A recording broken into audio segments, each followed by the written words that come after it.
Easy and tasty recipes YouTube ಚಾನಲ್ಗೆ ಸ್ವಾಗತ. ಈಗ ನಾವು ಫಿಶ್ ರವಾ ಫ್ರೈಯನ್ನು ಹೇಗೆ ಮಾಡೋದು ಅಂತ ನೋಡೋಣ. ಕೋಟಿಂಗ್ ಎಲ್ಲ ಬಿಟ್ಟು ಹೋಗೋದಿಲ್ಲ, ಅಷ್ಟು ಚೆನ್ನಾಗಿ ಬರುತ್ತೆ. ಹಾಗೆಯೇ ನೀವಿನ್ನು ನಮ್ಮ ಚಾನಲ್ಗೆ ಸಬ್ಸ್ಕ್ರೈಬ್ ಮಾಡಿಲ್ಲ ಅಂದರೆ ದಯವಿಟ್ಟು ಸಬ್ಸ್ಕ್ರೈಬ್ ಮಾಡಿ.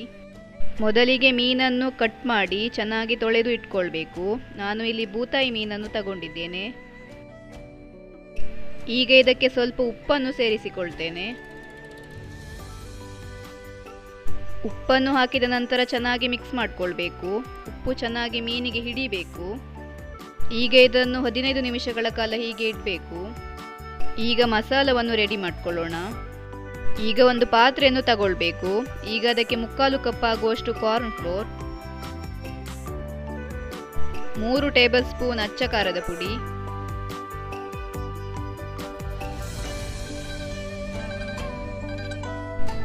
ಅರ್ಧ ಟೇಬಲ್ ಸ್ಪೂನ್ ಅರಶಿನ ಪುಡಿ,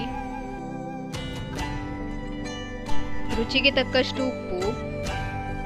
ಮಸಾಲಕ್ಕೆ ಬೇಕಾಗುವಷ್ಟು ಉಪ್ಪನ್ನು ಹಾಕಿಕೊಳ್ಬೇಕು. ಮೀನಿಗೆ ಮೊದಲೇ ಉಪ್ಪನ್ನು ಹಾಕಿ ಇಟ್ಟಿದ್ದೇವೆ. ಹಾಗೆಯೇ ಸ್ವಲ್ಪ ಹುಣಸೆ ರಸ. ಉಪ್ಪು, ಹುಳಿ, ಖಾರ ಎಲ್ಲ ಸ್ವಲ್ಪ ಜಾಸ್ತಿ ಹಾಕಬೇಕಾಗುತ್ತೆ. ಆಮೇಲೆ ರವೆ ಹಾಕಿದರೆ ಸಪ್ಪೆ ಅನಿಸುತ್ತೆ, ಹಾಗಾಗಿ ಖಡಕ್ ಆಗಿ ಇರಬೇಕು. ಅರ್ಧ ಟೇಬಲ್ ಸ್ಪೂನ್ ಶುಂಠಿ ಬೆಳ್ಳುಳ್ಳಿ ಪೇಸ್ಟ್, ಹಾಗೆಯೇ ಸ್ವಲ್ಪ ನೀರನ್ನು ಸೇರಿಸಿಕೊಳ್ಬೇಕು. ಈಗ ಚೆನ್ನಾಗಿ ಮಿಕ್ಸ್ ಮಾಡಿಕೊಳ್ಳೋಣ. ಮಸಾಲ ಜಾಸ್ತಿ ತೆಳುವಾಗಬಾರ್ದು, ಹಾಗೆ ದಪ್ಪ ಕೂಡ ಇರಬಾರ್ದು, ಮೀಡಿಯಂ ಆಗಿ ಇರಬೇಕು. ಈಗ ಮಸಾಲ ರೆಡಿ ಆಯಿತು. ಇದರಲ್ಲಿ ಅರ್ಧ ಕೆಜಿ ಆಗುವಷ್ಟು ಬೂತಾಯಿ ಮೀನು ಇದೆ. ಈಗ ಮೀನನ್ನು ಮಸಾಲಕ್ಕೆ ಸೇರಿಸಿಕೊಳ್ಳೋಣ.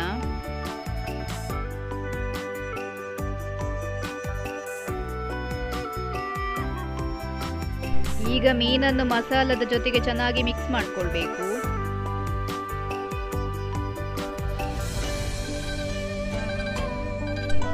ಮೀನಿನ ಒಳಗೆಲ್ಲ ಚೆನ್ನಾಗಿ ಮಸಾಲ ಹಾಕಬೇಕು, ಆವಾಗ ಮಸಾಲೆ ಚೆನ್ನಾಗಿ ಎಳೆದುಕೊಳ್ಳುತ್ತೆ.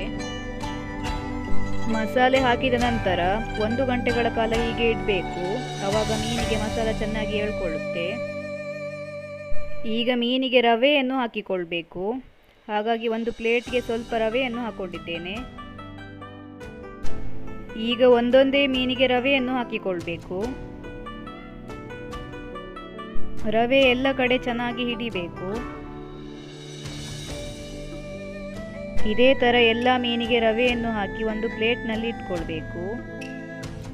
ಆವಾಗ ಎಣ್ಣೆಗೆ ಹಾಕುವಾಗ ಈಸಿ ಆಗುತ್ತೆ.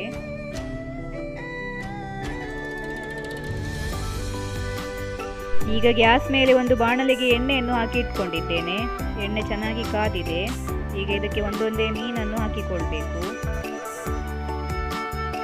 ಎಣ್ಣೆ ಜಾಸ್ತಿ ಬೇಕಂತ ಇಲ್ಲ, ಮೀನು ಮುಳುಗುವಷ್ಟು ಹಾಕಿದರೆ ಸಾಕು. ಇದು ಬೂತಾಯಿ ಮೀನಾಗಿರೋದ್ರಿಂದ ಸ್ವಲ್ಪ ಎಣ್ಣೆ ಸಾಕಾಗುತ್ತೆ. ಮೀನನ್ನು ಹಾಕಿದ ತಕ್ಷಣ ಸೌಟನ್ನು ಹಾಕಬಾರ್ದು, 2 ನಿಮಿಷ ಬಿಟ್ಟು ಹಾಕಬೇಕು. ಈಗ ಮೀನನ್ನು ಟರ್ನ್ ಮಾಡ್ಕೊಳ್ಳೋಣ. 2 ಕಡೆ ಚೆನ್ನಾಗಿ ಫ್ರೈ ಆಗಬೇಕು. ಫುಲ್ ಡ್ರೈ ಆಗಬೇಕು, ಆನಂತರ ತೆಗಿಬೇಕು.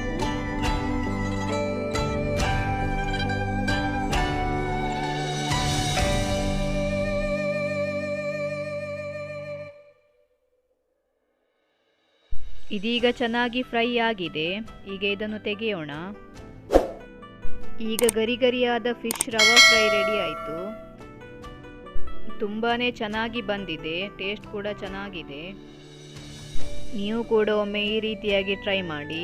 ಹಾಗೆಯೇ ನಿಮಗೂ ಈ ರೆಸಿಪಿ ಇಷ್ಟ ಆದಲ್ಲಿ ಲೈಕ್ ಮಾಡಿ, ಶೇರ್ ಮಾಡಿ, ತಪ್ಪದೇ ಸಬ್ಸ್ಕ್ರೈಬ್ ಮಾಡಿ. Thank you for watching.